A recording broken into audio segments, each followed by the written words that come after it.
1 kilo മീനും കുറച്ച് നാടൻ കപ്പയും കിട്ടിയപ്പോൾ ഞാൻ പെട്ടെന്ന് വിചാരിച്ചു, ഇച്ചിരി നാടൻ മീൻകറി ഉണ്ടാക്കിയാലോ.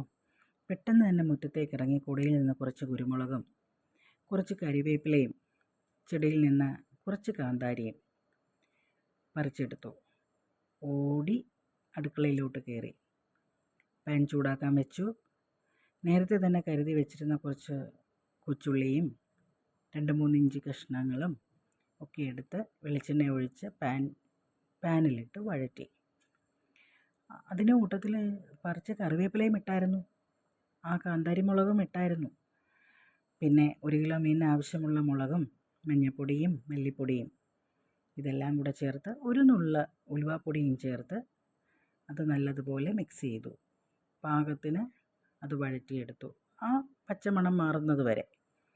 പിന്നെ ഒരു തക്കാളി എടുത്ത് മിക്സിയിലടിച്ച് അത് പേസ്റ്റാക്കി അതുകൂടെ ചേർത്ത് വഴറ്റി. അതിൻ്റെ ചൂട് മാറിക്കഴിഞ്ഞപ്പോൾ മിക്സിയുടെ ജാറിലിട്ട് പാകത്തിന് വെള്ളവും ഒഴിച്ച് നല്ലതുപോലെ പേസ്റ്റാക്കി.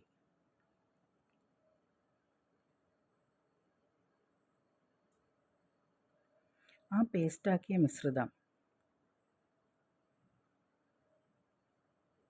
നല്ലതുപോലെ വെള്ളമൊഴിച്ചിളക്കി ചൂടായ പാനിൽ ഒഴിച്ചു.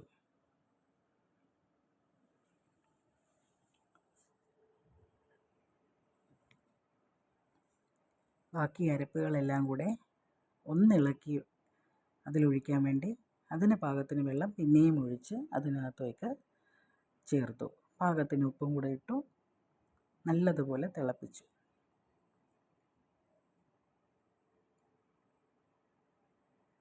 അത് കഴിഞ്ഞപ്പോൾ പാകത്തിന് പുളി ചേർക്കണം. ഞങ്ങൾ ഓണാട്ടുകരക്കാർ തോട്ടുപുളിയാണ് ആശ്രയിക്കുന്നത്. പിഴിപുളി ഇഷ്ടമുള്ളവർക്ക് പിഴിപുളി ഒഴിക്കാം. അത് കഴിഞ്ഞിട്ട് ഈ പറിച്ച കാന്താരികൾ ഞാൻ നെടുകെ മുറിച്ച് ആവശ്യത്തിന് ആ ചേരുവകളിലോട്ട് ചേർത്തു. അത് തിളച്ചു കൊണ്ടിരിക്കുമ്പോൾ തന്നെ നല്ലതുപോലെ കഴുകി വെച്ച മീൻ കഷ്ണങ്ങൾ, മാംസമുള്ള മീൻ കഷ്ണങ്ങളാണേ, അതെടുത്ത് നമ്മുടെ ചേരുവകളിലോട്ട് ചേർത്തു. ആ മിശ്രിതം നല്ലപോലെ ആക്കി പാകത്തിനെടുത്ത കറിവേപ്പിലയുണ്ടല്ലോ, അത് നമുക്കൊരു അലങ്കാരമായിട്ട് വെച്ച് അടച്ചു വെച്ച് തിളപ്പിക്കുന്നു. ചെറുതീയിലോ അല്ലാതെയോ തിളപ്പിക്കാം. അതവിടെ ഇരിക്കവേ തന്നെ നമ്മുടെ നാടൻ കപ്പ വെന്തത് ഇരിപ്പുണ്ടായിരുന്നു, അതിന് അരപ്പും ചേർത്ത്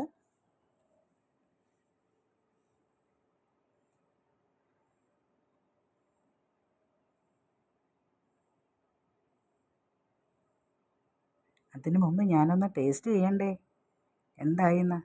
ഇത് കാണുമ്പോൾ എല്ലാവർക്കും തോന്നുമായിരിക്കും, അയ്യോ ഇതിന് എരിവ് കൂടുതലായിരിക്കുമോ. അതിനുള്ളൊരു പണിയാണ് ഈ കാണിച്ചത്. ഒരു തേങ്ങയുടെ പകുതി എടുത്തിട്ട് അതിൻ്റെ തേങ്ങാപ്പാൽ പിഴിഞ്ഞ് അതിലോട്ട് ഒഴിച്ചു. എന്നിട്ടത് അടച്ചു വെച്ചു. ബാക്കി ഞാൻ തുടരട്ടെ.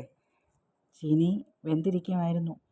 ചീനി എന്ന് പറയുമ്പോൾ ചിലർ കപ്പ എന്ന് പറയും, ചിലർ ചീനി എന്നും പറയും. പാകത്തിന് അരച്ച് വെച്ച അരപ്പ് കപ്പയിലോട്ട് ആഡ് ചെയ്ത് മിക്സ് ചെയ്ത് ഇളക്കി ചെറുതീയിൽ വേവിച്ച് വെളിച്ചെണ്ണയും ഒഴിച്ച് കരിവേപ്പിലയും ഇട്ട് അത് പാകത്തിന് റെഡിയാക്കി മാറ്റി വെച്ചു. നല്ലപോലെ വെന്തു, നല്ല വേവുന്ന കപ്പയായിരുന്നു, നല്ലതുപോലെ വെന്തു.